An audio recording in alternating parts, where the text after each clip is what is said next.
দাড়ি না রাখা এটা কিন্তু অনেক বড় অপরাধ। অপরাধটা কি জানেন? অপরাধটা হলো যে ব্যক্তি দাড়ি কাটে নিয়মিত, আমার কাছে মনে হয় সে আল্লাহর সাথে বিদ্রোহ করে এবং আল্লাহকে বলে ডাইরেক্ট যে খোদা আপনি দিবেন আমি কাটব, আপনি দিবেন আমি কাটব, আপনি দিবেন আমি কাটব, আমি বেড়া হইলে আপনি খোদারে দেখায় দিব, আপনি দিতেন পারেন কতক্ষণ, আমি কাটতে পারি কতক্ষণ।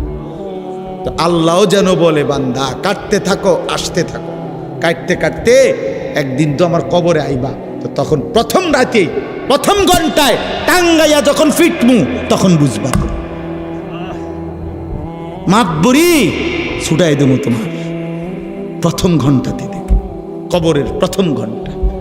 হাত্তা তাখতালিফা আদলাউ, আল্লাহর নবী বলেন কবর যখন প্রথম মিনিট নাফরমানকে কবরে একটা চাপ দিবে, তো ডান পাশের মাটি বাম দিকের মাটি ডান দিকে, মানে ডান পাঁজরের হাড্ডি ভাঙ্গা চুইরা এ পাশে চলে যাবে, এ পাশের হাড্ডি ভাঙ্গা ওই পাশে চলে যাবে।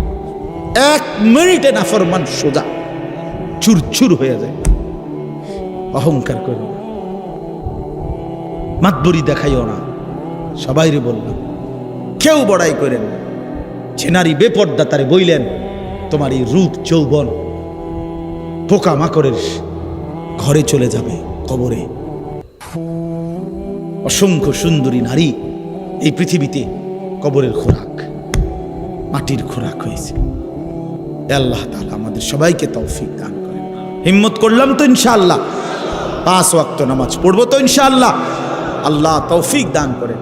সকাল সন্ধ্যা কিছু কিছু জিকির করবেন, আল্লাহওয়ালাদের কাছে আসা যাওয়া করবেন এবং নিজের জীবন সুন্দর করার চেষ্টা করবেন, নবী সাল্লাল্লাহু আলাইহি সাল্লামের অনুসরণ করার ফিকির করবেন।